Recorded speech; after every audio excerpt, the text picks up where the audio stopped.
वाहेगुरु जी का खालसा, वाहेगुरु जी के फतेह। जय भीम, जोहार। मैं हूं जगदीश सतनामी। भाई साहब, मानवता चैनल में आप सभी मेहमानों का बहुत बहुत स्वागत है। आज के इस कार्यक्रम को शुरू करने से पहले हम आज के जो हमारे मेहमान जुड़े हुए हैं उनका मैं सबसे पहले परिचय करा दूं। हमारे साथ अमेरिका से अ, जसबीर भाटिया साहब जुड़े हुए हैं, उनका बहुत बहुत स्वागत है। वाहेगुरु जी का खालसा, वाहेगुरु जी के जी, फतेह। आगरा उत्तर प्रदेश से ब्रिजेंद्र सिंह जी, जो पूर्व आईपीएस अधिकारी रहे हैं, वो हमारे साथ जुड़े हैं। बहुत बहुत स्वागत है। जय भीम जय ब्रिजेंद्र भीम, सिंह वाहेगुरु का खालसा, वाहेगुरु की फतेह। जी। वाहेगुरु जी का खालसा, वाहेगुरु। हमारे बीच में आज गुजरात से बेचर भाई राठौर, जो बामसेब के पूर्व अध्यक्ष रहे हैं, अभी शायद उनका कौन सा पद है मुझे मालूम नहीं। बेचर भाई राठौर साहब, आपका बहुत बहुत स्वागत है भाई साहब मानवता चैनल में। जी, आज हमारा जो सब्जेक्ट है वो मजदूर किसानों की एकता के संदर्भ में है। और जिस ढंग से किसानों के लिए जो नए काले कानून को जो लागू किया गया है, उसको लेकर भारत के सारे किसान आंदोलनरत हैं। टिकरी बॉर्डर पे बैठे हुए हैं, कई दिल्ली के आसपास बैठे हुए हैं। लगातार आंदोलन है, बहुत सारे किसान मर चुके हैं। और किसान और मजदूरों से संदर्भ का मतलब ये है कि भारत किसानों ग्रामीण किसानों का देश है और गांव का देश है। तो उस परिस्थिति में जो आज किसानों के लिए जो कानून लागू किए गए हैं, उसको लेकर पूरे भारत के किसान आज आंदोलनरत हैं। इस संदर्भ पे हम आज इसकी चर्चा करने जा रहे हैं। तो मैं सबसे पहले विजेंद्र पाल सिंह जी के पास जाना चाहूंगा। विजेंद्र सिंह जी, जैसा कि भारत के जो किसान हैं और मजदूर हैं, उनके संदर्भ में आज जो किसान लगातार अपने हक अधिकारों को लेकर जो आंदोलनरत हैं, और किसानों के साथ साथ मजदूरों का भी संबंध है, तो इस पर हम आपकी पहली प्रतिक्रिया के रूप में आप जानना चाहते हैं, ब्रिजेंद्र सिंह जी। देखिए, बहुत बहुत धन्यवाद आपको। पहले मैं कहूँ विजय सिंह से, आप भी अपना फोन टेढ़ा कर लें तो अच्छा लगेगा। ठीक है। हाँ, नहीं आप ऐसा कर लें। ऐसे हाथ नहीं रही है। नहीं, राठौर साहब आप भी अपनी कैमरा ऐसे कर लें। ऐसे ठीक है, ऐसे ठीक है, ऐसे ठीक है। अगली बार मैं उसमें अपने लैपटॉप पे बात करूंगा। ठीक है, कोई बात। इस फोन में थोड़ी दिक्कत होती, छोटा है। तो मैंने साहब, आपने भाटिया साहब, आपने बड़ी बड़ी रिलेवेंट बात से शुरू किया था। उसका सीधा संबंध किसान मजदूरों से था। किसान मजदूरों की जो बात है, आपने बताया कि आखिर ये अमेरिका, यूरोप में जो देश हैं, इतनी तरक्की क्यों कर पाए हैं। हर देश में कुछ सोच होती है, कुछ जो जीवन दृष्टि जिसे कहते हैं, आइडियोलॉजी जिसे कहते हैं। तो ये जो जो सोच है हमारे यहाँ, वो सोच है उसे वर्णाश्रम धर्म जैसे कहा है कि शूद्र चलता फिरता कब्रिस्तान है, इसको पढ़ने लिखने नहीं देना चाहिए। चाहे वो शंकराचार्य हो, चाहे वेदांत के बड़े बड़े जो आचार्य लोग हो, चाहे उसी पर आधारित मनुस्मृति हो, वो भी कहती है न शूद्राय मत, मतलब शूद्र को शिक्षा नहीं देनी चाहिए। जबकि अमेरिका में हम देखते हैं बच्चों को पढ़ाई लिखाई या कंपलसरी है। मेरी बेटी ने अभी बताया कि 12वीं क्लास तक बच्चों की पढ़ाई फ्री भी है। कोई कहीं आपको हमारे यहाँ अच्छे स्कूल में अगर करना है तो आज की तारीख में तमाम लाखों रुपए डोनेशन देना पड़ता है, बड़ी सिफारिशें करानी पड़ती हैं, तब कहीं किसी अच्छे स्कूल में छोटे बच्चों का एडमिशन हो पाता है। तो जो शिक्षा का हमारे यहाँ जो सोच है, वो सोच जब गलत होती है, अगर जीवन दृष्टि और सोच गलत होती है, विचारधारा गलत होती है, तो वो न चाहे वो व्यक्ति हो, चाहे वो समाज हो, वो तरक्की कभी नहीं कर सकता। उस गलत सोच का विरोध होना चाहिए, उस गलत सोच को रोका जाना चाहिए। बजाय उसको सुधरने के, उस पर आर्गुमेंट और करते हैं ये लोग। ये कहते हैं कि सारा दुनिया हमारा परिवार है, विश्व। लेकिन सच्चाई ये है कि जो इनका शास्त्र है, जो वेदांत है, जो ब्रह्मसूत्र है, जो मनुस्मृति है, जो जिसे हिंदुत्व का जो आधार है, वो कहता है कि शूद्र चलता फिरता कब्रिस्तान है, इसको पढ़ने लिखने नहीं देना चाहिए। मैं उसको, शंकराचार्य ने तो कलम तोड़ दी है इस पर बहस करने में कि शूद्र को किसी कीमत पर पढ़ने लिखने देना ना चाहिए। अब शूद्र का मतलब क्या है? मंडल कमीशन कहता है कि 52% शूद्र हैं। अब 52% को आप पढ़ने लिखने नहीं दोगे, आतंकवाद इतना फैलाओगे कि किसी की जुबान खींचोगे, किसी की पिछाड़ी काट दोगे, किसी के रास्ते में चलने नहीं दोगे, तो ऐसा देश फिर कैसे तरक्की करेगा? अब समस्या सबसे बड़ी है कि कम से कम रियलाइज तो करे अगर आदमी गलती कर रहा है। ये रियलाइज करने को तैयार नहीं है। अभी यहाँ पर एक मंदिर है स्वामी नारायण का, वहां करीब 200 आदमी लेबर मजदूर लेकर के आए, FBI ने छापा डाला। करीब 100 मंदिर ये पहले ही यहाँ अमेरिका में बना चुके हैं। लगता है कि अमेरिका सबसे ज्यादा अमेरिका वालों को इनके मंदिरों की जरूरत है। और वो मंदिर भी 100-150 एकड़ में था, वो मंदिर 162 एकड़। तो आप ये बताइए, इतना यहाँ दौलत इंडिया की, जहां हमें दवा देने को बच्चों के नहीं है, सड़कों पे लोग भूखे मर रहे हैं, मगर इनका कभी मन नहीं पिघलता, क्योंकि इनके ब्रह्मा जी का आदेश है कि ये चलता फिरता शमशान है, इसको पढ़ने लिखने नहीं देना चाहिए। हमारी जो बीमारी है वो हमारी सोच की बीमारी है, हमारी विचारधारा की बीमारी है। अमेरिका में हम देखते हैं, मेरी बेटी ने बताया कि 12वीं क्लास तक फ्री एजुकेशन है। अब आप कहते हैं पूंजीवाद चल रहा है, पूंजीवाद इतना सुधर गया है कि वो फ्री एजुकेशन देने को बच्चों को तैयार है। कार्ल मार्क्स ने उस वक्त क्या कहा था? उसने ये नहीं कहा था कि सबको छीन लिया जाए, उसने कहा कि जो बुनियादी जरूरतें हैं, रोटी, कपड़ा, मकान, शिक्षा, चिकित्सा, अगर ये पूरी नहीं होंगी तो व्यक्तित्व का विकास नहीं होगा। मनुष्य के व्यक्तित्व का विकास नहीं होगा तो अपना कोई योगदान भी वो समाज में नहीं दे सकता। हमारे देश में अब शूद्र का मतलब 52%, उसमें अभी शेड्यूल कास्ट और शेड्यूल ट्राइब बाहर है। 25% वो माने जाते हैं, 25% इनका आंकड़ा कहता है। आंकड़ा सच में इससे ज्यादा होगा। उनकी तो बेचारों की हालत कीड़े मकोड़े से भी बदतर है। वो तो वर्ण व्यवस्था में आते नहीं है, वो ब्रह्मा जी ने उनको बनाया नहीं है, वो बहिष्कृत समाज में आते हैं।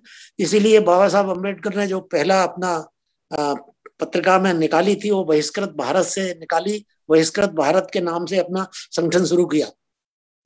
तो ये हमारी जो बीमारियां हैं बड़ी गंभीर हैं, सीरियस बीमारियां हैं, ये स्ट्रक्चर से जुड़ी हुई हैं। और ये इतनी जल्दी सुधरने वाली इसलिए नहीं है कि इसको हमने धर्म मान रखा है। हालांकि धर्म इन्होंने माना है, जनता कोई भी सेंसिबल आदमी धर्म नहीं मानेगा, मगर क्योंकि शिक्षा इनके कंट्रोल में है, स्कूल इनके कंट्रोल में है, मीडिया इनके कंट्रोल में है, पूरा प्रचार तंत्र इनके कंट्रोल में है, तो झूठ को सच साबित करते हैं, दिन को रात साबित करते हैं, रात को दिन साबित करते हैं। अब सबसे बड़ी समस्या है कि ऐसे समाज में बिना किसी मौलिक क्रांति के सोच सुधर नहीं सकती। बाबा साहब ने इसीलिए जब संविधान लागू किया था तो स्पष्ट कह दिया था इस बात को कि हमने अपने लोकतंत्र को गोबर के ढेर पर, आज जो गाय गोबर गौमूत्र की जो राजनीति चल रही है, ये बाबा साहब ने उस वक्त बता दिया था कि ये यही करेंगे आगे चल करके, ये विरोधाभासों को ठीक किया जाना चाहिए, वरना ये लोकतंत्र इस देश में सुरक्षित नहीं है। तो आपने ये बड़ा अच्छा टॉपिक ये शुरुआत की है कि हमारे मजदूर और किसान, भाई ये तो मेहनत कश जनता है, ये हक हलाल की कमाई खाने वाले हैं।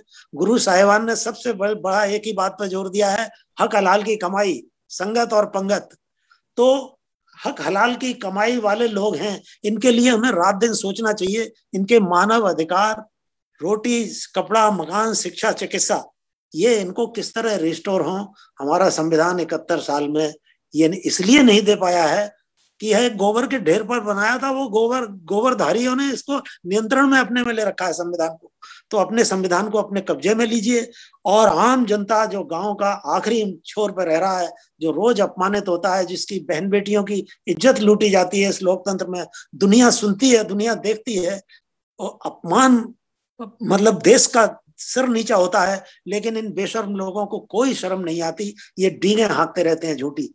तो आपने बहुत अच्छा टॉपिक है, मजदूर किसान। मैं तो मजदूर किसान को अलग मानता ही नहीं, दोनों मेहनत कश हक हलाल की कमाई खाने वाले, और ये वो लोग हैं जिनके लिए बाइबल में आदेश है, पहला आदेश है कि जी पहला आदेश है कि सिर का पसीने की अपनी रोटी खाएगा, अपनी कमाएगा, सिर का पसीना जमीन पर आ जाएगा तो रोटी खाएगा। तो ये हलाल की कमाई खाने वाले लोग हैं, इनके बारे में आपने बहुत अच्छा टॉपिक ये रखा है, इस पर विचार किया जाना चाहिए। मैं आपको बधाई देता हूँ इसके लिए। आप बात को आगे बढ़ाते रहें, बहुत अच्छा है। बहुत शुक्रिया, बहुत शुक्रिया ब्रिजेंद्र सिंह जी। मैं बेचर भाई राठौर जी के पास जाना चाहूंगा। राठौर जी हमारी बात सुन रहे हैं? हाँ, आवाज आ रही है जी। सुन रहा हूँ। जैसा कि आपने अभी ब्रिजेंद्र सिंह जी के सारगर्भित विचारों को आप सुन रहे थे, और आज का हमारा जो टॉपिक है कि किसान मजदूरों की एकता के संदर्भ में, कि जिस ढंग से भारत में हमारा जो देश है वह गांव, किसानों और मजदूरों का देश है।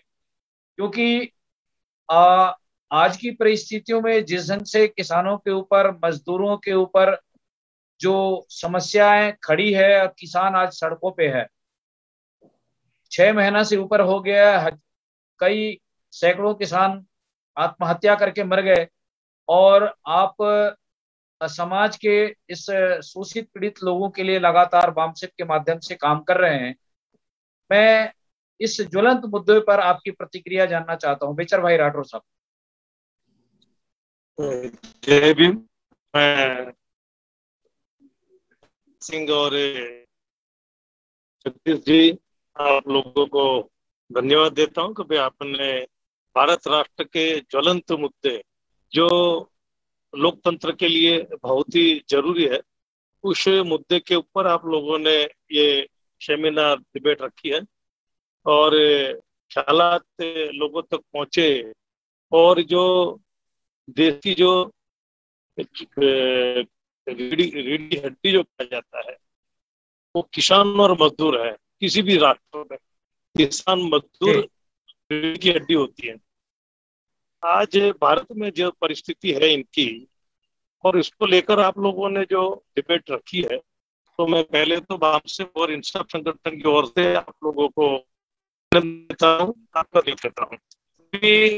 मैं तो खास आज डिबेट में मैं आपको सुनने वाला ही था, लेकिन आपने मुझे शरीक कर दिया, अंदर शामिल हो गया मैं, क्योंकि मैंने भी कोई तैयारी तो की नहीं है। लेकिन फिर भी मैं अभी आपने कहा है, सिर्फ चंद लफ्जों में मेरी बात रखूंगा। से आज लगा से मैंने भारत देश के जो पेट भरने वाले लोग हैं, लोगों के पेट भरने के लिए जो लोग अपना खून पसीना जलाकर कट गएगा, मेरे ख्याल उनकी इंटरनेट की प्रॉब्लम है। राठौर साहब, आपकी आवाज को थोड़ी ठीक करें। आप जिस जगह बैठे होंगे नेट में कोई दिक्कत है?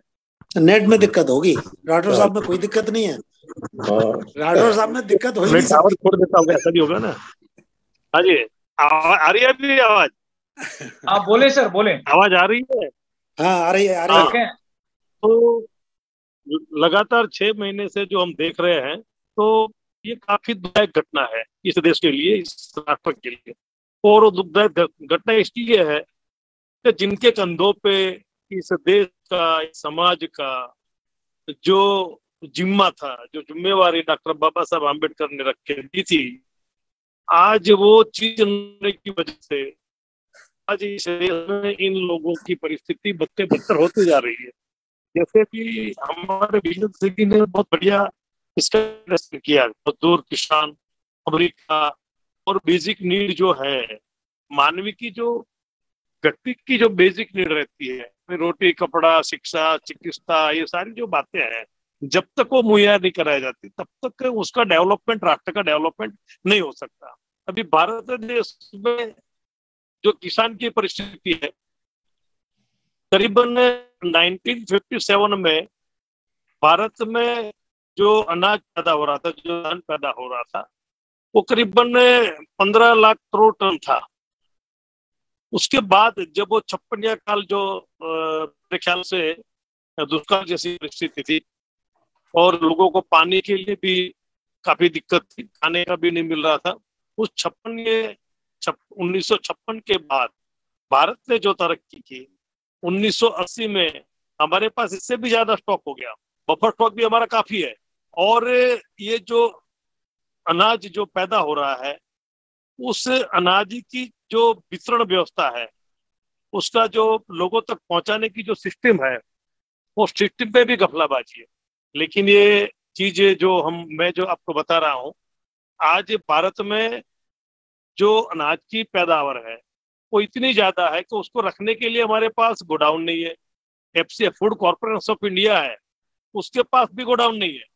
धान सड़ रहा है, रेलवे की बोगी में ऐसे ही रखा है, प्लेटफॉर्म पे रखा है, पानी में बिगड़ रहा है, हवा में बिगड़ रहा है, लेकिन लोगों तक पहुंचाने के लिए सरकार के पास कोई व्यवस्था नहीं है। ऐसा नहीं है कि सरकार नहीं करना चाहती, सरकार को करना ही नहीं है। सरकार को इसलिए नहीं करना है कि भाई जैसे विजेंद्र सिंह जी ने बताया कि भाई सुधरे और अति सुधरे, दो पार्ट बताए इन्होंने। डिवाइड एंड रूल की जो पॉलिसी है, वो डिवाइड एंड रूल की पॉलिसी आर्य लोगों के आने के बाद इस देश में एडॉप्ट हुई। आर्य लोग जब आए तब उन्हें डिवाइड एंड रूल की पॉलिसी एडॉप्ट की और उन्होंने सूत्र अति सूत्र के दो पार्ट बनाए, और उनमें से जो अभी डेवलप हुआ है, अभी जो लेटेस्ट इस देश में जो दिख रहा है कि भाई एक मिडिल क्लास और एक लेबर क्लास और एक अपर क्लास। यानी अपर क्लास में कास्ट हिंदू, जो भी ब्राह्मण बनिया राजपूत जो भी लोग आते हैं, मिडिल क्लास में सारे ओबीसी के लोग आते हैं, और वीकर सेक्शन में जो नीचे का तबका है, जो वर्ण व्यवस्था के आधार पर जिसको अति शूद्र कहा जाता है, वो करीबन इस देश के 28 से 30% लोग हैं। 52 से 55% लोग मिडिल क्लास के लोग हैं, जो ओबीसी को कहा जाता है। इन लोगों ने आजादी के पहले इनके भी सत्ता थी। शिवाजी महाराज को देख लो, शाहू महाराज को देख लो, सायाजी महाराज को देख लो, बहुत सारे ओबीसी के हमारे राजा थे। इन राजा लोगों ने यहाँ के लोगों के लिए बहुत बढ़िया एक सिस्टम बना के दी थी। चिकित्सालय, एजुकेशन, रोजी रोटी और उसके आसरा, ये सारी सिस्टम लोगों ने उस जमाने में बना के दी थी। लेकिन इन पुरोहित लोगों ने, ब्राह्मण लोगों ने उनके साथ मिलकर जो घुसपैठ की, जो मैं हिस्ट्री में ज्यादा नहीं जाना चाहता, लेकिन चंद्रगुप्त मौर्य इतिहास देख लो, राजा अशोक का इतिहास देख लो, इन सारे राजाओं के साथ मिलकर इन लोगों ने जो गफलेबाजी की है, जो धांधली की है, जो इस देश को तोड़ने के लिए उन्होंने जो साजिश की है, जस्ट लाइक अगर इन लोगों ने डिवाइड एंड रूल की तहत जो बात की, तो पहले उन्होंने जो इस देश की ओरिजिनल सिस्टम, जो गुरु नानक देव ने इसको बहुत बेहतरीन तरीके से समझ कर अपने गुरु ग्रंथ साहब पे बहुत सारी जगह पे उसको अंकित किया हुआ है। बहुत सारे धर्म, दूसरे धर्म के लोगों ने भी इसको माना है। संत रहीदास ने माना है, संत ने माना है, संत तुकाराम ने माना है, गाड़गे बाबा ने माना है, नारायण गुरु ने माना है।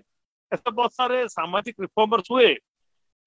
इन सामाजिक रिफॉर्मर्स ने ये दो पार्ट थे, एक सूत्र एक अति सूत्र, ये दोनों को एक प्लेटफॉर्म पर लाकर इस देश के ओरिजिनल लोग हैं, इस देश के बहुसंख्यक लोग हैं, उनकी हाथ में उनकी सत्ता या तो उनका अपना खुद का इस देश में कुछ बने या आत्मसम्मान की जिंदगी जी सके, उसके लिए उन्होंने एजिटेशन किया और हमें कुछ बना के दिया। लेकिन जो ब्राह्मणवादी व्यवस्था है, उन्होंने जो खाई पैदा की है, जो गैप बनाया जाता, उस गैप में आज भी किसान हो या मजदूर हो, दोनों को अलग अलग करने की कोशिश की। लेकिन मैं पंजाब के हमारे किसान भाइयों को इस लेवल पे खास बधाई देता हूं कि भाई उन्होंने अपनी जान तक दे दी, उन्होंने खुद खुदकुशी कर ली, लेकिन आंदोलन को मरने नहीं दिया। जो गुरु गोविंद सिंह जी ने जो उन्होंने थी धर्म और समाज के लिए उन्होंने जो बलिदान दिया था अपने बच्चों तक का भी, उसको मद्देनजर इस देश में आज जो लड़ाई है, वो लड़ाई किसान की रोजी रोटी की नहीं है, ये अस्तित्व की लड़ाई है। ये लड़ाई में इसको रोजी रोटी या जमीन छिप जाएगी, ये चीज नहीं, ये अस्तित्व की लड़ाई है। ये चाहते हैं इस देश में हिंदू राष्ट्र हो, तो उस हिंदू राष्ट्र में सिखिज्म अलग से नहीं होना चाहिए, नंबर एक। उसमें अलग से दूसरा कोई भी धर्म का बात नहीं होनी चाहिए, यानी हिंदू राष्ट्र में सब लोग कंट्रोल में हो, वो लोग चाहे वही हो। अभी वो पंजाब में पॉसिबल नहीं है। हालांकि जो हमारे जाट भाई हैं, जो हमारे गुर्जर भाई हैं, जो भारी संख्या में, जैसे भी गुजरात में, महाराष्ट्र में पटेल, पाटिल, पाटीदार, ये सारे जो लोग हैं, ये जो डिवाइड एंड रूल की तहत जिन लोगों ने जमीन पट्टे पे लेकर, यानी रेंट पे लेकर उसको उसका खेती किया, पैदावार की, सक्षम बने, जमीन खरीदी, और पट्टे से पट्टेदार, पट्टेदार से पाटीदार और पाटीदार से पटेल बन गया। यानी पट्टे पे जमीन लेने वाला मालिक बन गया। और मालिक बनते बनते जब इस देश के कंट्रोल में आए, जैसे सरदार वल्लभ भाई पटेल आए, जो उन्होंने किया, लेकिन उनको जो उनका मानस इन लोगों ने, जो ओबीसी के लोग हैं, जो शूद्र के लोग हैं, 52% से ज्यादा लोग मंडल कमीशन के हिसाब से, उनको इन्होंने डिवाइड एंड रूल की तहत वर्ण व्यवस्था के पहले इन्होंने अपने पास रखा सेवा के लिए, चाहे नाई हो, धोबी हो, बढ़ई हो, कुम्हार हो, या लोहार हो, सोनार हो, मोची हो, ये सारे लोग हैं जो इनकी सेवा के लिए कास्ट हिंदू के साथ ये लोगों को लगा के रखा, वो उनके पास रखा। यानी एक तबका बना दिया। दूसरा तबका उससे भी नीचे जो लेबर क्लास, जो मजदूर देख रहे हैं आप, चाहे खेत में हो चाहे और किसी क्षेत्र में हो, मजदूर जो 2 पार्ट है वो आज भी नजर आ रहे हैं।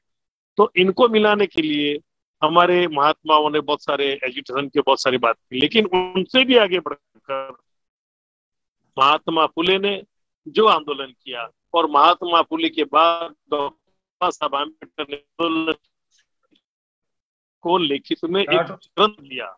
जी राठौर साहब, हम आपके पास दोबारा फिर जाएंगे। हेलो राठौर साहब, आपके पास हम दोबारा फिर जाएंगे अगले सवाल को लेकर। बहरहाल आपने अपनी महत्वपूर्ण जानकारी को हमारे देखने सुनने वालों को बताया, आपका बहुत शुक्रिया। मैं भारत की परिस्थिति और यूरोपियन कंट्री की परिस्थितियों को देखते हुए मैं काफी अनुभव रखने वाले और लंबे समय तक एक बड़े देश में, अमेरिका जैसे देश में रहने वाले, विकसित देश में रहने वाले माननीय भाटिया साहब के पास विचार को लेकर जाना चाहूंगा, सवाल को लेकर जाना चाहूंगा। भाटिया साहब, अभी ब्रिजेंद्र सिंह जी की बात को और बेचर भाई राठौर साहब की बात को आप सुन रहे थे कि जिस ढंग से भारत में किसानों की, मजदूरों की जो हालात है, उसको लेकर जो वैश्विक कंट्री है, उस परिस्थिति को सामंजस्य रखते हुए आप अपने विचार को रखें। भाटिया साहब जी, एक बार फिर सबको नमस्कार। जी, विजेंद्र पाल सिंह जी ने और राठौर साहब ने जो शब्द कहे हैं, इतने शक्तिशाली शब्द हैं। उन्होंने बिल्कुल इस समस्या का जो रूट है, जो उसकी फाउंडेशन है, उसके ऊपर बड़ा ही जबरदस्त प्रेजेंटेशन दिया है। मैं तो एक मतलब इतना जानकार नहीं रखता हूँ, फिर भी मुझे जो बताया है वो बात बड़ी मोटी बात है कि जैसे जैसे आपने कहा कि जो मजदूर किसान लोगों को इन्होंने सप्रेस करके रखा है, तो खास करके राठौर साहब ने कहा है कि हमारी जो अन्न पैदा हो रहा है इस मिल्क में, 75 साल हो गए आज़ादी को, या 75 साल हो गए आज़ादी को, हम एक प्रॉपर स्टोरेज एंड डिस्ट्रीब्यूशन व्यवस्था नहीं बना पाए। पैदा तो किया अनाज, लेकिन बारिश में, हवा में, बाहर स्कूलों में खराब होने दिया है, चूहे खा रहे हैं, लेकिन इंसानों को खाना नहीं मिल रहा है। ये शर्म की बात है, बड़ी शर्म की बात है। इतने बड़े मंदिर बना दिए, हजारों करोड़ों खर्चा कर दिया चीजों पे जिनका कोई लाभ नहीं है, लेकिन जो सबसे जरूरी बेसिक नीड है अन्न की, उसको संभालने की कोई समर्था नहीं। ये मैं हैरान होता हूँ। अभी मैंने रिसेंटली वीडियो पे देखे जो आम आजकल लोग भेज रहे हैं, पंजाब की मंडी में किसान लोग रो रहे हैं, सर हमें 20 दिन हो गए यहाँ बैठे हुए, बारिश हो रही है, हमारी गेहूं की फसल सामने ढेर लगा हुआ है, ऊपर बारिश हो रही है, ये हमारी हालत है। आरती लोगों ने इन लोगों का इतना नाजायज फायदा उठाया हुआ है। मुझे एक बार किसी किसान ने बात बताई थी, मैं उस वक्त हिंदुस्तान में ही था, कि साहब मैं एक अपना गड्ढा मतलब बुल्क कार्ट भर के प्याज का लेके आया था मैं। आप जानते हो कितनी मेहनत करनी पड़ी होगी इंसान को इतना पैदा करने के लिए। तो उस वक्त ज्यादा थी, बहुतात थी मार्केट में। तो कहते हैं, मुझे एक आरती ने कहा, यार 2 रुपए ले लो। 2 रुपए एक गड्ढे की प्याज की कीमत, उस इंसान की मेहनत की कीमत। इस तरह से इन लोगों को गरीब से गरीब रखा हुआ है ताकि ये इनके उनके अधीन शासन में रहें। तो आप दोनों ने जो जो बातें की हैं बड़ी ही प्रभावशाली, बहुत ही इम्पोर्टेंट बातें कही हैं। और मैं जैसे आप देखता हूँ, अमेरिका में जाता हूँ, कनाडा में ड्राइव करता हूँ, देखता हूँ जगह जगह लोगों के फार्म है। क्योंकि यहाँ जमीन बड़ी है तो किसानों के पास ये तो नहीं है 2 एकड़ जमीन, किसी के पास 200 एकड़, किसी के 400 एकड़, इतनी बड़ी फार्म है। और हर एक में आप देखेंगे, अगर ट्रैवल करेंगे, ब्रिजेश पाल सिंह जी अभी आए हैं ट्रैवल करने के लिए, तो मैं चाहूंगा कि ये लोग ट्रैवल करें आप भाई रोड और देखें। जगह जगह पर आपने देखे होंगे बड़े बड़े स्टोरेज बिन्स बनाए हुए हैं, किसानों के अपने स्टोरेज बिन बनाए हुए हैं। उसके बाद फिर बड़ी बड़ी पोर्ट्स हैं, उसमें शिप्स के ऊपर लोड करने के लिए बड़े बड़े बिन बनाए हैं। तो ये बात क्यों नहीं हो सकती? हमारे किसान, मैं जानता हूँ, जब पाकिस्तान में था तो मेरे दादाजी की बहुत जमीन थी। तो बच्चा था, हम ज्यादा तो नहीं पता, लेकिन मैं देखता था हमारे घर में एक बड़ा सा जैसे तंदूर होता है ना, जैसे पंजाब में तंदूर होते हैं रोटी बनाने के लिए, वो बड़े बड़े तंदूर छत तक, और उसको हम पड़ोला बोलते थे। पड़ोली होती छोटी सी जिसमें खाना बनाते हैं पंजाब में, कड़ी मिट्टी की हांडी होती थी, उसमें साग दाल डाल के नीचे गोबर के बना के उसमें खाना बनाते। तो ये बड़े बड़े ऐसे होते थे, और उसमें क्या, वो अपना अनाज तो है उसको स्टोर करके रखते, और उसमें कोई नीचे से बंद होता था और जरूरत के हिसाब से वहां से निकाल लेते थे, और मिट्टी के बने होते थे। ये नहीं कि बड़ी उसमें कैपिटल इन्वेस्टमेंट है। हमारे किसानों के पास कोई है ही नहीं ऐसी व्यवस्था कि वो जो अन्न पैदा करते हैं अपने लिए, वो किसी तरीके से उसको स्टोर कर सके और जरूरत के हिसाब से मार्केट में लेके आए। तो सबसे बड़ी बात जो मैं कहना चाहता हूँ इस वक्त क्या जरूरत है, वो है cooperative storage, cooperative marketing. Food production तो होती है हर एक इंसान की, और फूड बैंकिंग। जैसे छोटे छोटे किसान हैं वो अपना ये सब कुछ नहीं कर सकते, तो एक जैसे हम पैसे जमा कराते हैं बैंक में, अब उसी तरह से आपका गेहूं क्यों नहीं जमा करा सकते? फिर मेरा किसान है, ये मेरा अकाउंट है, मेरे अकाउंट में इतने गेहूं पड़े हुए हैं, और आप जब भी आप चाहे वो निकाल सकते। तो ये इतने 74 सालों में इतनी हिंदुस्तान में काबिलियत होने के बावजूद कोई स्टोरेज सिस्टम है ही नहीं। एक कंपनी को दे दिया है अब उसको इतना सुपर रिच बनाने के लिए। जो लोग हीरो और जवाहरात के कपड़े पहनते हैं उनके लिए इन्होंने ये बिजनेस बना रखा, जनता को उजाड़ने के लिए। ये बड़ी शर्म की बात है। मैं हैरान हूँ इस तरह से कि हमारे पास, जो आपने ठाकुर जी ने कहा है, मेरे मन में से सब बातें आ गई जो मैं बहुत दिन पहले मैं ये बातें कर रहा हूँ कि हमें एक किसानों के कंट्रोल में एक efficient storage and distribution system होना चाहिए। Thank you. बहुत शुक्रिया भाटिया साहब, आपने बहुत ही कम शब्दों में बहुत बड़ी बात कह दी है। जिस ढंग से किसानों को भारत का अन्नदाता कहा जाता है, यदि हम जो दिन होता है 24 घंटे का जो समय होता है, उसमें हमें सुबह का नाश्ता, दिन का भोजन, शाम का भी भोजन, अगर हमारे पास आहार ना मिले और हमारी भूख ना शांत हो तो हमारा ये जो शरीर है ये बहुत मुश्किल में पड़ जाएगा। और ऐसे अन्नदाता किसान कहे जाने वाले भारत के इस भूमि पुत्रों को जिस ढंग से आज भारत की जो सरकार है, उस हुकूमत में बैठे हुए जो लोग हैं, उनकी सोच को लेकर जिस ढंग से आज भारत का किसान त्राहिमाम हो रखा है और मरने को मजबूर है। एक तरफ भारतीय संविधान में ये अधिकार है कि जनता के द्वारा चुना गया शासन में जनता ही सर्वोपरि है, लेकिन आज जनता सर्वोपरि न होकर के जो चुने हुए राजनेता हैं वो सर्वोपरि हो चुके हैं। इस कंट्रोवर्सी को लेकर आज हम लोग जो किसान मजदूर के संदर्भ में जो डिस्कस कर रहे हैं, ये महत्वपूर्ण विषय है। मैं ब्रिजेंद्र पाल सिंह जी के पास फिर से दोबारा जानना चाहूंगा सवाल को लेकर कि जिस ढंग से जनता का द्वारा जो किसानों के साथ में जो सरकार ऐसे नाइंसाफी कर रही है, इस संदर्भ में जैसा कि भाटिया जी ने कहा कि वैश्विक देशों में किसानों का एक बहुत बड़ा महत्व है, उनकी हर समस्याओं को लेकर वहां की सरकार संजीदा से काम करती है, ईमानदारी से काम करती है।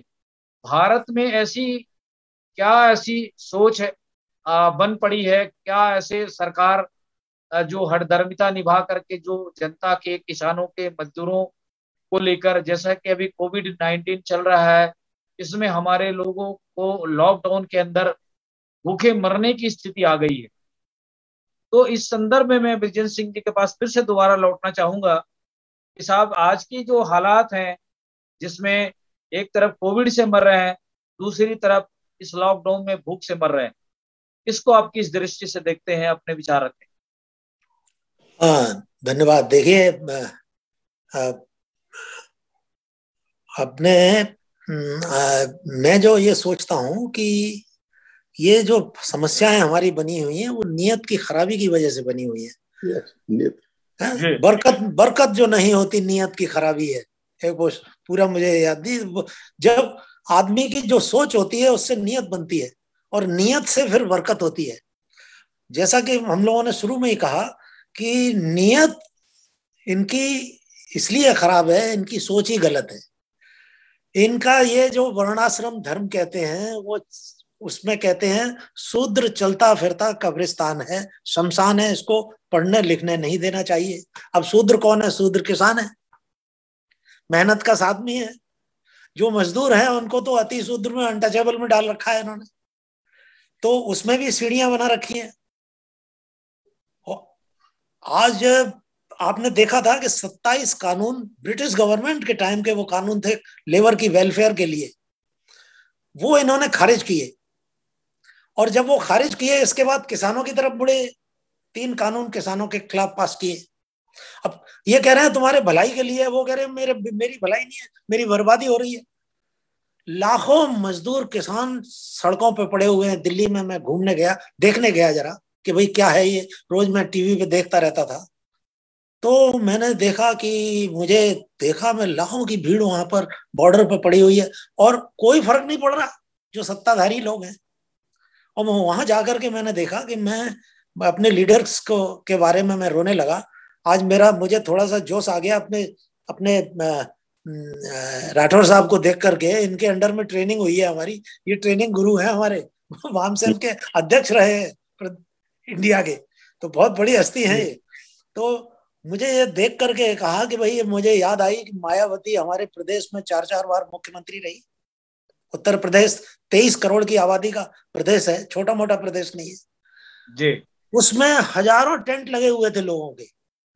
मैं सोच रहा था यार 5% 2% तो टेंट इनको लगा देने चाहिए। कितना मौका था कोऑर्डिनेट करने का। इन्होंने जो किसान मजदूरों को बांट रखा है, एक दूसरे से दुख की घड़ी में मिलते। अगर मैं मायावती की जगह होता, आप यकीन करिए, मैं कम से कम 30% टेंट वहां लगवा करके दिखाता। ये नेताओं के दिमाग जो है, मुझे लगता है गोबर भरा हुआ है, ये समझते नहीं है यूनिटी का मतलब क्या है। और दूसरी तरफ हमारी अशिक्षा, हमारी गरीबी, हमको पढ़ने लिखने नहीं दिया गया, शमशान कह दिया गया, स्कूल के दरवाजे बंद रखे। तो बाबा साहब ने लाख नारा लगाया हो शिक्षित बनो, लेकिन शिक्षा से जब वंचित किया गया तो यही लोग आज हिंदुत्व का नारा दे करके हमारे लोगों को गुमराह करके कभी बाबरी मस्जिद पर चढ़ाते हैं, कभी काशी की मस्जिद की बात करते हैं, यानी समाज में नफरत फैलाने की बात करते हैं। तो मैं कभी कभी हंस करके, मजाक में, मेरे मित्र है, मैं कहता हूँ यार देखो, तुम लोग सुधर जाओ। कई मेरे मित्र ब्राह्मण, मैंने कहा यार देखो तुम सुधर जाओ, तुम्हारी नियत की गड़बड़ है ये। तुम सिंबल से माना जाता है। जब तुम परशुराम होते हो तो बहुत अच्छे लगते हो, सुदामा होते हो तो बहुत अच्छे लगते हो। भगवान कृष्ण के मित्र थे सुदामा। तो भीख मांगने की स्थिति में थे। तो मैंने कहा देखो, बड़े बिल्कुल इंसानियत आपकी जगी रहती है। जब पेट में आपके रोटी पड़ती है तो चाणक्य हो जाते हो, षड्यंत्र आपके शुरू हो जाते हैं। किसान मजदूरों के हकों को किस तरह से मारा जाए, किस तरह से उनको पढ़ने लिखने न दिया जाए, किस तरह से आतंक फैलाया जाए उनके ऊपर, जुबानें काटी जाए, पिछाड़ी काटी जाए। तो ये आपकी सोच है। और अगर कहीं सत्ता में आ गए तो फिर परशुराम हो जाओगे आप। अब परशुराम का क्या मतलब है? क्षत्रिय लोग भी बेचारे नहीं जानते हैं परशुराम का मतलब। बाबा साहब ने मगर जाना और उन्होंने बताया कि यार ये 22 बार आपने क्षत्रियों का संहार किया, 21 बार या 22 बार जो भी। क्षत्रियों का संहार करने के बाद जब क्षत्रिय विहीन हो गई धरती, तो कास्ट सिस्टम में तो क्षत्रिय राज कर सकता था और कोई राज नहीं कर सकता था। तो समस्या आई ब्राह्मणों के पास, अब राज कौन करेगा? तो वो उन विधवाओं से, जो ब्राह्मणों के लड़कों को कहा गया अब इनसे बच्चे पैदा करो। कितना किसी कौम का इससे बड़ा कोई अपमान हो सकता है? जो अपने बाप का बेटा नहीं होता क्या बचता है वो? तो किस तरह से उस कौम का, जो कि जिन्होंने सम्राट अशोक, चंद्रगुप्त मौर्य इतने बड़े बड़े शासक दिए हैं, उनको कहां पहुंचा दिया कि अपने बाप के भी नहीं रहे। तो मैंने कहा देखो यार, कहानी तो बहुत अच्छी लिख लेते हो तुम, कहानी में कोई जवाब नहीं है आपका, लेकिन नियत भी अगर सुधार लो उतनी ही, तो ये देश नंबर 1 पे तरक्की में होता दुनिया में। तो ये देखिए, सिंबल से, इनके शास्त्रों से नहीं, सिंबल से माना जाता है। बाबा साहब अम्बेडकर ने जीवन का मकसद बनाया एनिहिलेशन ऑफ कास्ट। क्यों बनाया? सच्चाई ये है कि इनकी नियत ठीक नहीं थी। इन्होंने बाबा साहब को फंसाने की कोशिश की, पूना पैक्ट हो गया था, राइट मिल गए थे, तो इन्होंने आर्य समाजियों को एक्टिवेट किया और आर्य समाजियों ने एक संगठन बना रखा था, वो जात पात तोड़ो मंडल मंडल। उसमें एक बैकवर्ड क्लास का आदमी चारा रख रखा था, बहुत अच्छी नियत थी उसकी। वो समझा समझो के बाबा साहब को तैयार किया कि आप हमारी अध्यक्षता करिए, और अध्यक्षता पंजाब में ही क्यों करिए? यह बड़ी बड़ी खास बात थी। पंजाब आज नंबर 1 का आपका प्रदेश है। पंजाब में एग्रीकल्चर वगैरह, एक सामाजिक क्रांति वहां हो चुकी है, और उसमें सिख रिलीजन का, क्रिश्चियनिटी का बहुत बड़ा रोल रहा है।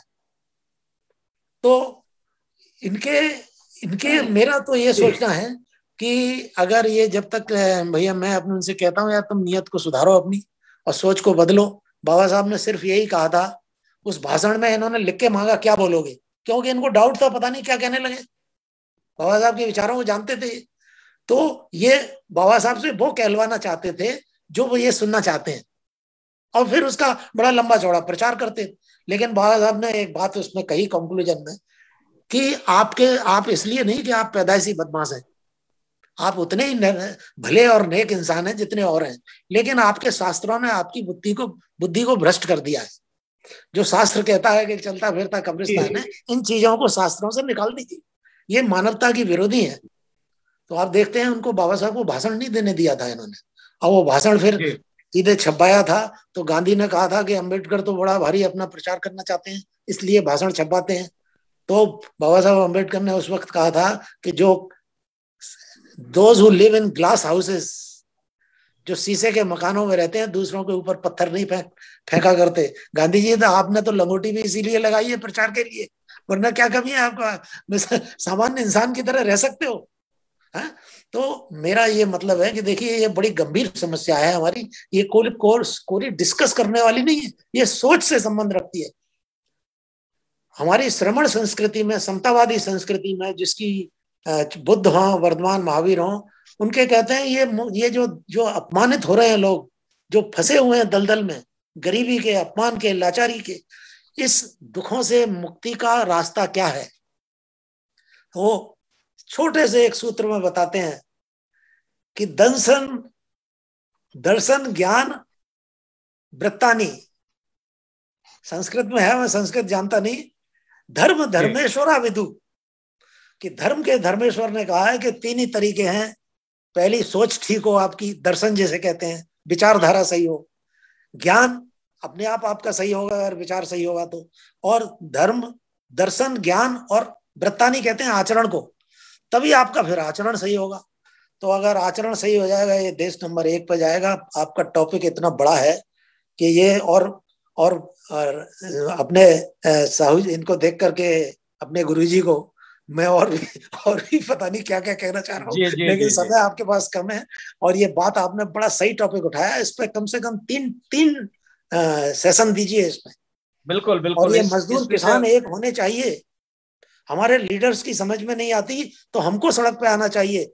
आज जो किसान पड़े हुए हैं लाखों की तादाद में बॉर्डर के ऊपर, उसमें हमारे कम से कम 50% नहीं तो 30% टेंट हमारे होने चाहिए। हमारे लोगों को मिलने जुलने का एक यूनिटी का अभियान चलाना चाहिए। धन्यवाद। नहीं, अगले सेशन में हम किसानों को जरूर बुलाएंगे। राठौर जी से भी हम निवेदन करेंगे कि गुजरात से, हरियाणा से, पंजाब से किसान इस डिबेट में हिस्सा लें। बहुत शुक्रिया विजन सिंह जी, आपने बहुत ही महत्वपूर्ण बात को डिस्क्रिप्शन किया है। मैं राठौर जी के पास फिर दोबारा जाना चाहूंगा।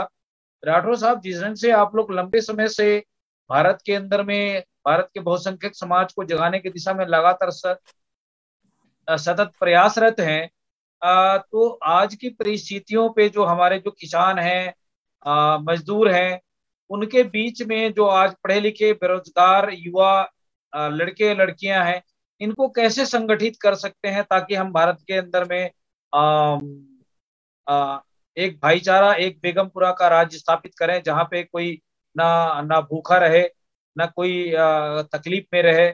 ऐसे राज्य की जो संकल्पना हमारे महान पुरुषों ने, गुरुओं ने जो देखा है, उस परिस्थिति के आधार पर हम आपके सवाल जानना चाहते हैं राठौर साहब। जी, हमारे विजेंद्र सिंह साहब ने बहुत बढ़िया बातें संक्षिप्त में अच्छी अच्छी बातें रखी। अभी किसान आंदोलन या मजदूर आंदोलन, ये अभी की जो भारत की अभी जीवंत परिस्थिति है, ये आंदोलन क्यों खड़ा हुआ, रोजी रोटी की जो बात है वो क्यों खड़ी हुई। अभी लड़ाई किसानों की अकेली या मजदूरों की लड़ाई नहीं है, ये मैंने पहले ही बोल दिया, ये अस्तित्व की लड़ाई है। और अस्तित्व की लड़ाई में आप देखो, पंजाब से, हरियाणा से, यूपी से, बहुत सारी जगह से, बहुत से स्टेट से यंग जनरेशन उस आंदोलन में जुड़ी, स्टूडेंट लोग जुड़े, सब लोग जुड़ रहे हैं। क्यों जुड़ रहे हैं उनको सब मालूम है। सबसे ज्यादा जो तकलीफ की बात है वो अज्ञानता है। भारत देश में किसान और लेबर को अलग अलग रखकर उन दोनों को बहुत सारी बातों से अज्ञान रखा है। संविधान के बारे में इनको अज्ञान रखा है, इसके बारे में इनको मालूमात नहीं है कि उनके राइट क्या है, इस देश को क्या कर सकते हैं। आज जो समस्या खड़ी की गई है, समस्या ऐसा नहीं खड़ी करवाई गई है, जानबूझकर खड़ी करवाई है, क्योंकि अभी लड़ाई अस्तित्व की है। 2024 और 2025 इस देश और इस विश्व के लिए बहुत बड़ी चुनौती है। उस चुनौती में जो किसानों की जो आंदोलन की अभी जो बात चल रही है, किसान आंदोलन जो कर रहे हैं वो ऐसे ही नहीं है, उनको रास्ते पे लाया गया है, उनको मजबूर किया है, क्योंकि इन्होंने पक्कू भाई प्लानिंग से जो 2024-2025 में इनको करना है, उनका सबसे बड़ा पार्ट किसान है। अगर जो खेत की जो पैदाई करने वाला जो आदमी है, अगर वो कंट्रोल में आता है तभी इस देश के ऊपर कब्जा किया जा सकता है। अगर वो कंट्रोल में नहीं आता है तो वो कब्जा नहीं हो सकता है। और सबसे बड़ी अच्छी बात यह है कि पंजाब ने सारे विश्व को इस लाइन पे एक फोकस किया, क्योंकि पंजाब में सबसे ज्यादा धान पैदा हो रहा है, सबसे ज्यादा खेती की पैदाइश है, और सबसे ज्यादा भावुक और लागणशील लोग हैं। वो सबको मिलजुल कर लेकर आगे बढ़ना चाहते हैं। वो धर्म की बात नहीं है, लेकिन सारे किसान भारत के सभी 19 या 25 से ज्यादा संगठन अलग अलग थे, सबको इकट्ठा कर वो लोग चलने की कोशिश कर रहे हैं, और उसके साथ मजदूर जुड़ रहे हैं। अभी लड़ाई जो है वो संवैधानिक लड़ाई है। ये अगर दो इकट्ठे हो जाते हैं, किसान और मजदूर, तो भारत में डेमोक्रेसी है। डेमोक्रेसी खत्म करने की लास्ट कगार पे भारत के व्यवस्था के अनेक लोग हैं। लास्ट कगार है, लास्ट स्टेज है, करो या मरो। अगर इसमें ये लोग सक्सेस नहीं होते हैं तो दोबारा इनको जीरो लेवल से शुरू करनी पड़ेगी।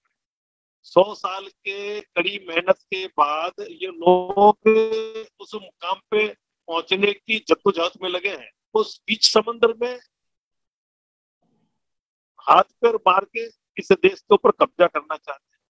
हालांकि कब्जा है, लेकिन भारत के संविधान के तहत इनको रोक के रखा है। अभी इनको अगर इसके ऊपर ये करना है तो दोनों को अलग करना पड़ेगा, मजदूर को भी अलग करना पड़ेगा, किसान को भी अलग करना। हालांकि सबसे ज्यादा पैदा होने के बावजूद भी भारत हंगर कंट्री के इंडेक्स में चौथे नंबर पे है, विश्व के चौथे नंबर पे भूखमरी से मरने वाले देशों में है। उसके बावजूद भी इस देश की जो यहाँ की जो सिस्टम है, ये लोग जो करना चाहते हैं, आर्य लोग जो चाहते हैं, वो आर्य लोग कैसे भी करके इस देश के मजदूर को भूखे मरना, चाहे भी कोविड का आपने जो जिक्र किया, लोग भूखे मर रहे हैं, लोगों के पास रोजी रोटी नहीं है, दुकानें बंद है, धंधे बंद है, रोजगार बंद है। छोटे छोटे लोग क्या करेंगे, कैसे करेंगे, कुछ समझ नहीं आ रही। अभी इस देश का जो माहौल बनाया जा रहा है वो माहौल जानबूझकर 2024-25 को लेकर बनाया जा रहा है। इसीलिए किसान को परेशान किया जा रहा है, इसलिए मजदूर को परेशान किया जा रहा है। और कोविड के तहत इनकी सारी चीजें छीनकर, इनको दबाकर अपनी बात मनवाने की कोशिश हो रही है। मैं हमारे सभी युवा, सभी विद्यार्थी, सभी महिला कार्यकर्ता से ये अपील भी है और अनुरोध भी है कि अगर ये लोगों को आपने इस मूवमेंट के लिए जानकारी दे दी तो भाई ऐसा क्यों हो रहा है, किसान आंदोलन क्यों चल रहा है, मजदूर किसान इकट्ठे क्यों नहीं हो रहे, या तो होने के लिए क्या दिक्कत है, सारी बातों की जानकारी ग्रास रूट लेवल पे अभी लगातार बामसेफ और इन सब संगठन के माध्यम से भारत में हमारी वीडियो कॉन्फ्रेंस के माध्यम से हर वीक में एक मीटिंग होती रहती है और सारे जिलों में हमारे लोगों को ग्रास रूट लेवल पर जाकर सब लोगों को इससे ज्ञान देंगे, अज्ञात कराकर तो भाई आप लोग इकट्ठे हो जाओ, आपके साथ हो रहा है और आने वाले समय में आप लोग रोड पे आओ, जैसे किसान लोग आए, इनको सपोर्ट करो, मूवमेंट को सपोर्ट करो और इस देश के संविधान को बचाओ। संविधान बचेगा तो हम बचेंगे। तो अभी ये लड़ाई संविधान बचाने की है, ये लड़ाई इस देश में अस्तित्व की है, ये लड़ाई आत्मसम्मान की है, ये लड़ाई रोजी रोटी की सिर्फ नहीं है, लेकिन सबसे बड़ी लड़ाई आत्मसम्मान और इस देश के संविधान, इस देश की संसदीय प्रणाली, इससे भी आगे अभी जो आपको शायद थोड़ी अजीब सी बात लगेगी, लेकिन बहुत शॉर्टली शायद इस देश का राष्ट्रपति वो जो चाहते हैं उनकी विचारधारा का, उनके संघ विचारधारा का राष्ट्रपति बहुत जल्दी नियुक्त होने जा रहा है। इससे भी आगे बढ़कर जो अभी कोविड के दहशत में सारा देश विश्व जब जूझ रहा है, तब इस देश में 13,500 करोड़ का इनकम हल बनाना, 22,500 करोड़ की नई पार्लियामेंट बनाना, ये जो सारी चीजें हैं, बहुत सारी बातें ऐसी है तो मैं आप लोगों से सीधा बात भी नहीं कर सकता, लेकिन मैं हिंट्स दे रहा हूँ तो भाई ऐसी बहुत सारी बातें हैं जिनके माध्यम से इस देश के ओरिजिनल लोग, इस देश के बहुसंख्यक लोग, इस देश के मालिकों को कैसे 2024-25 में गुलाम बनाकर नई इमारत में जाके, नए महल में जाकर दोबारा आगे नीति के तहत, वर्ण व्यवस्था के तहत इस देश के लोगों के ऊपर अपना हक जमा कर, अपना झंडा गाड़कर अपनी मूवमेंट चलाने की इनकी बहुत बड़ी साजिश है। इनको समझने की जरूरत है। अभी आज हमारा बामसेफ साहब के कार्यकर्ता हमारे विजेंद्र सिंह के बहुत सारे अच्छे ख्याल के प्रभावी पुत्र के साथ भी है हमारी, वो जुड़कर आज उनके ख्याल से सारे देश में ग्रास रूट लेवल पे मूवमेंट डेवलप हुई है। बहुत शॉर्टली जैसे ही मौका मिलता है नेशनल लेवल पर, स्टेट लेवल पर इस एजुकेशन को लाने की हम कोशिश करेंगे और देश का संविधान, संसदीय प्रणाली इनको बचाने की कोशिश करेंगे। जी, बहुत शुक्रिया बेचर भाई राठौर साहब, जो बामसेफ के प्रेसिडेंट रहे हैं और लगातार भारत के बहुसंख्यक समाज को नई दिशा देने में अपनी योगदान दे रहे हैं। क्योंकि उनका आवाज भी थोड़ी से हमारे इस स्टूडियो में ठीक से आ नहीं रही है और कट कट के आवाज ठीक से सुनाई नहीं दे रहा है। मैं, चूंकि हमारा कार्यक्रम अब समाप्ति की ओर है, 5-7 मिनट के बाद हम अपने कार्यक्रम को समाप्त करेंगे। मैं भाटिया जी के पास में फिर से दोबारा जाना चाहूंगा कि सर, जिस ढंग से हम आज भारत में जो किसानों के हालात बन गए हैं, मजदूरों के हालात बन गए हैं, ऊपर से ये कोविड जैसे महामारी का संक्रमण आज भारत के अंदर में इतनी हलचल मचा दिया है कि लाखों लाखों लोग मर रहे हैं और बहुत विभत्स स्थिति भारत के अंदर में आपको सोशल मीडिया के माध्यम से, मीडिया के माध्यम से दिख रहा होगा कि उत्तर प्रदेश जैसे उस पवित्र गंगा नदी में लाशों का ढेर बहते नजर आ रहा है। और किसानों और मजदूरों की हालात तो ये है कि इस लॉकडाउन के कारण उन्हें भूखे मरने की स्थिति आ गई है। इन सारी परिस्थितियों से कैसे हम निजात पा सकते हैं, और जिस ढंग से हमारे संत महापुरुषों और गुरुओं ने हमें सच के राह में चलने का जो मार्गदर्शन दिया, दशम पिता जी ने जुल्म अन्याय के खिलाफ जनता को उठ खड़े होने के लिए जो उन्होंने आह्वान किया, इस संदर्भ में हम आपसे आज के इस प्रमुख मुद्दों पर हम आपकी प्रतिक्रिया जानना चाहते हैं। भाटिया साहब। जी, जो राठौर साहब ने कहा या ब्रजेंद्र पाल सिंह ने कहा, मैं तो उनके शब्दों के बहुत छोटा हूं, मैं नहीं कुछ कह सकता। उनके मुकाबले में बहुत कुछ कह दिया उन्होंने, बहुत गंभीरता से बताया है। तो मैं तो ये इतना ही कहूंगा कि ऐसे मुझे महसूस होता है, अब मैं सिख की बात नहीं करता हूँ, वो मुझे एक रेफरेंस पॉइंट है, मैं पंजाब की बात करता हूँ। ऐसे कभी कभी लगता है कि पंजाब के लोग उठते हैं हकों के लिए, सबके हकों के लिए, नहीं सिर्फ अपने हकों के लिए, सबके लिए रुकते हैं, लेकिन वो अकेले पड़ जाते हैं, दूसरे लोगों को उतना साथ नहीं मिलता। अब देखिए, पंजाब सबसे पहले आगे आया, बड़ी खुशी की बात है, हरियाणा साथ में मिला, यूपी मिला। बाकी के स्टेटों के लोग क्या कर रहे हैं? बाकी स्टेटों के लोग जो मजदूर हैं, किसान हैं, वो क्यों नहीं उठते, वो क्यों साथ नहीं देते?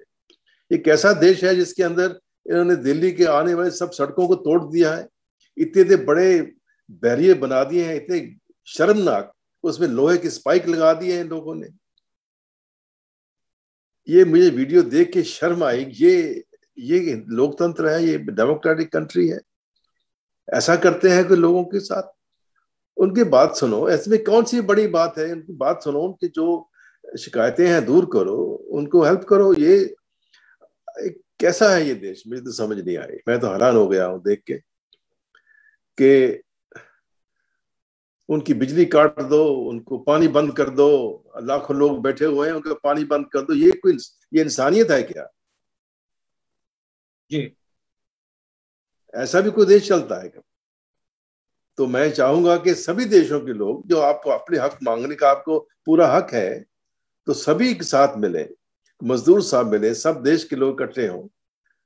और प्रधानमंत्री से मेरी अपील है, मैं उनकी इज्जत करता हूं एज ए नेशनल हेड, मैं उनके कोई खिलाफियत बात नहीं करना चाहता हूं, लेकिन एज ए लीडर उनका धर्म बनता है कि सब जनता की आवाज को सुने और जो उनकी शिकायतें हैं उनको दूर करें, और ऐसे कानून बनाए जो सबके लिए भले में हो।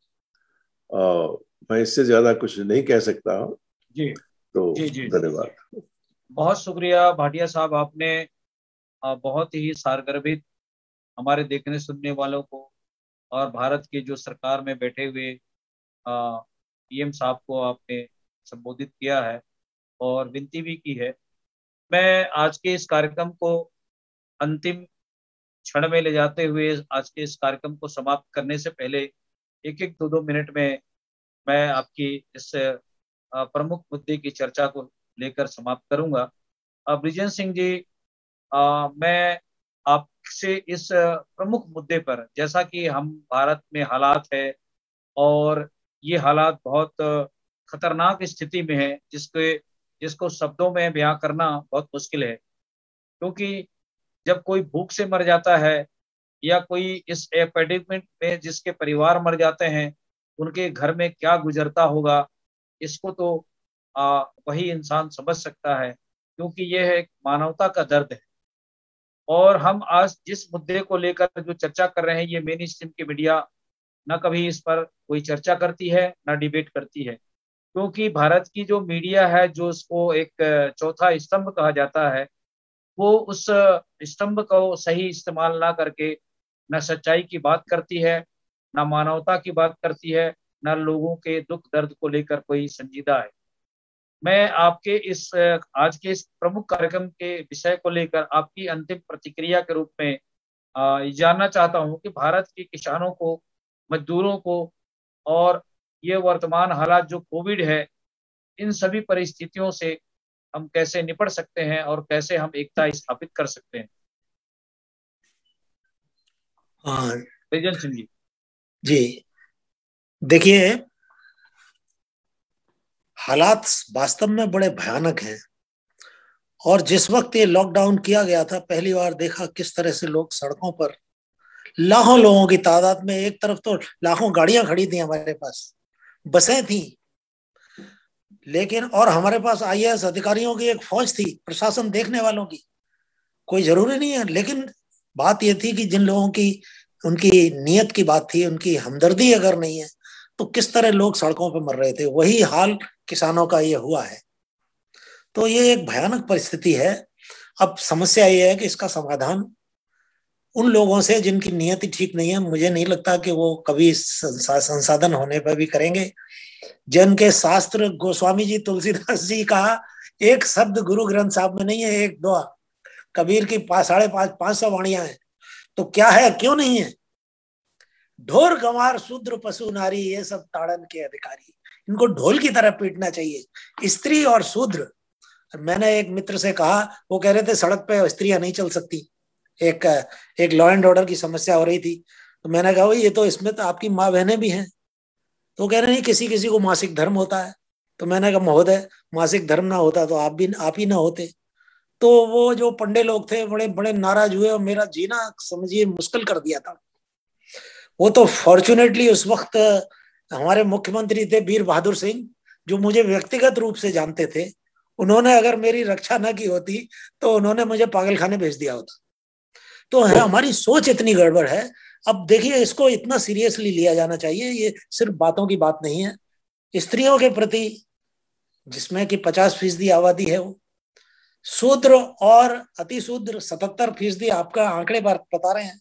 ये इतनी बड़ी इनकी, इसके लिए महिलाओं को, युवा वर्ग को, पढ़े लिखे वर्ग को, नौजवानों को आगे आना चाहिए और उनको संगठित किया जाना चाहिए।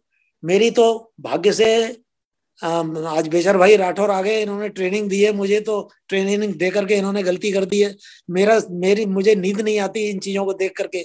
शायद इन्होंने ट्रेनिंग न दी होती तो आराम से सो रहा होता मैं। मुझे यहाँ आकर के भी अमेरिका में भी चैन से बैठने को नहीं मिल रहा कि ये जो लोग मुझे ये सब पता लग गया है कि इसका समाधान है, और इसका समाधान संगठन, संगठित शक्ति, शिक्षित बनो, जो महामंत्र दिया है बाबा साहब ने, संगठित बनो, संघर्ष करो, इसके अलावा और कोई नहीं है।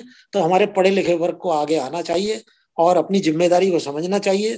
तो मैं समझता हूँ कि ये समस्याएं मजदूरों की और किसानों की दूर हो सकती हैं, और हमें टॉप प्रायोरिटी ये समझ लेनी चाहिए कि किसान मजदूर अलग नहीं है, मेहनत का हक हलाल की कमाई खाने वाले लोग हैं, इनको यूनाइट होना ही चाहिए। धन्यवाद बहुत बहुत। जी आपने बहुत शुक्रिया।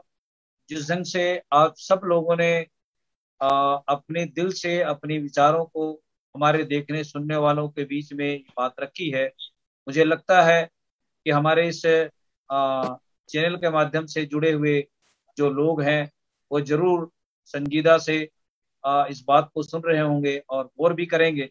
मैं आखिरी में बेचर भाई राठौर साहब के पास में अपनी अंतिम प्रतिक्रिया के रूप में जाना चाहूंगा। राठौर साहब, जिस ढंग से भारत के अंदर में बहुत सारे संगठन हैं जो बहुजन समाज को, बहुसंख्यक समाज के लोगों को जागृत करने की दिशा में काम कर रहे हैं, मैं उनके कोई कंट्रोवर्सी बात नहीं करना चाहता, लेकिन क्या कारण है कि बाबा साहब के करोड़ों करोड़ों मानने वाले शिक्षित होकर जो आज संगठन की दिशा में, एकता के दिशा में जो कमी नजर आती है, इसको आप किस परिस्थितियों में देखते हैं और इसका निदान क्या हो सकता है? आपने बहुत अच्छा क्वेश्चन पूछ लिया है। मैंने पहले ही शुरुआत में बोला, जिसके कंधों पे जिम्मेवारी थी इस देश की, समाज की, संविधान की, उन लोगों ने और कार्यकर्ताओं ने अपना रोल नहीं किया है। मैंने पहले ही शुरुआत में बोला था। लेकिन अभी जो आंदोलन किसान और मजदूर के बारे में जो बातें थी, और इसके साथ संविधान और उसके साथ जोड़कर आपने जो कुछ पॉइंट्स खड़े किए हैं, मैं सिर्फ संक्षिप्त में, जैसे किसान के लिए लड़ने वाला, बोलने वाला कोई नहीं है। भाटिया जी ने बहुत अच्छा प्रधानमंत्री को आह्वान किया कि भाई, रिक्वेस्ट की कि भाई इसके ऊपर कोई कानून लाया जाए। हालांकि ये लड़ाई 100 साल पहले शुरू हुई थी, उसका प्लानिंग, उसका प्रोग्राम, उसका सारा तैयार मटेरियल उन्होंने 100 साल पहले बना के रखा था। किसान आंदोलन इसलिए सक्सेस नहीं हो रहा है कि किसान के अंदर भी संघ के लोगों के अलग अलग संगठन है। किसान मजदूर के अलग अलग संगठन है, चाहे मजदूर के I2 को, INTU को, भारतीय मजदूर संघ हो, किसान का भी भारतीय किसान संघ है। ऐसे बहुत सारे से संघ है, वो पहले से एडवांस में बना के रखे इन्होंने। उसी तरह से बहुजन समाज के बहुत सारे लोगों के भी अलग अलग संगठन बना के दिए। सबसे बड़ी जो हम लोगों की उम्मीद थी, जो हम चाहते थे इस देश में, जो बहुजन की मूवमेंट बनाई, कि भाई इस देश का बहुजन इकट्ठा होता है, उसमें किसान भी आ जाता है। और इसलिए हमने कहा था, let all the cause of earth come together, put and their suffering. सारे समदुखिया लोग एक प्लेटफॉर्म पर आ जाओ और अपने दुख दूर करने के लिए एक प्लेटफॉर्म पर आकर उसको आप दूर कर सकते हो। हमसे भी फंडामेंटल बात है। और सारे समदुखिया को इकट्ठा करने का, बहुजनों को इकट्ठा करने का कंसेप्ट किया। लेकिन ये सारे बहुजन इकट्ठा होने के साथ उनमें जो महत्वाकांक्षा जो होती है, उस महत्वाकांक्षा को लेकर हमारे लोगों को बहकाया गया, भड़काया गया। और बहुत सारे लोगों को ऐसा लगने लगा कि भाई बाबा साहब के बाद बहुत बड़ा आंदोलन करके इस देश में बाबा के बरोबरी हम कर सकते हैं। और उसको मद्देनजर बहुत सारे लोगों ने मिशन में तोड़फोड़ की, बहुजन संगठन में तोड़फोड़ की, और आज अपने आप को बहुत बड़ा मसीहा बनाने की होड़ पे लगे। ये हम लोग तो सिर्फ कार्यकर्ता है। हम न तो बाबा और फुले के पैर की धूल तक, हमारी ऐसी कोई औकात ही नहीं है कि हम उनकी बरोबरी कर सकते। उनके पैर में फोटो के साथ हमारी फोटो हो ही नहीं सकती। हम लोग जो आंदोलन कर रहे हैं इस देश में, वो आंदोलन उन्होंने बनाया। किसी लोगों ने खून पसीना लगाया है, बलिदान किसने दिया है? गुरु गोविंद साहब ने दिया, गुरु नानक देव जी ने दिया है, संत ने दिया है, संत रहे दिया है, फिर मेघमाया ने दिया है। इन लोगों ने अपनी जान देकर हमें बनाया, अपने हमें बनाया है। और डॉक्टर आम्बेडकर की कुर्बानी याद, हम लोगों को कम से कम आज सारे संगठन को मैं तो कई बार पीट चुका हूँ, कई मीटिंग इकट्ठे करने के मालूम हो, लेकिन मेघराज सिंह जी ने इसमें बहुत बढ़िया रोल प्ले किया था। करीब 8-10 साल पहले दिल्ली में हमने 2 बार सारे संगठन की मीटिंग बुलाई, बहुत बढ़िया रही। उसके बाद लोगों ने देखा तो भाई ये तो हमारी एक समंदर में मिल जाएगी, आइडेंटिटी खत्म हो जाएगी, तो अलग नदी में लोग जीना चाहते हैं। हम चाहते डैम बन जाओ, एक स्टोरेज डैम बन जाओ समाज के लिए। उस स्टोरेज डैम से समाज को जो चीज चाहिए, चाहे पानी चाहिए, रोजी रोटी चाहिए, चाहिए, शिक्षा चाहिए, या आत्मसम्मान की बात हो, या किसान की आमदनी की बात हो, या मधु की आदिवासी, इन सब के लिए हमें साबी नदी के लिए बामसेफ इंसाफ एक डैम बनकर सबका पानी सब इकट्ठा कर इस देश के लोगों की जो है। जी बहुत शुक्रिया। मेरे ख्याल से राठौर जी का डिस्कनेक्शन हो गया है। आज के इस कार्यक्रम को हम यहीं समाप्त करना चाहते हैं। आज के इस विषय को लेकर संजीदा से अपनी बात रखने वाले हमारे जो सभी मेहमानों का, हम विजय सिंह जी का, अमेरिका से जसपीर भाटिया साहब का, बामसेफ के पूर्व अध्यक्ष बेचर भाई राठौर जी का, हम सभी का बहुत बहुत धन्यवाद करते हैं। आने वाले सेशन में हम इसको लेकर और आगे चर्चा करेंगे। तब तक के लिए वॉइस ऑफ मानवता से जुड़े रहें। सभी दर्शकों का और सभी मेहमानों का बहुत बहुत धन्यवाद। वाहिगुरु जी का खालसा, वाहिगुरु जी की जय भीम, जोहार। जय भीम।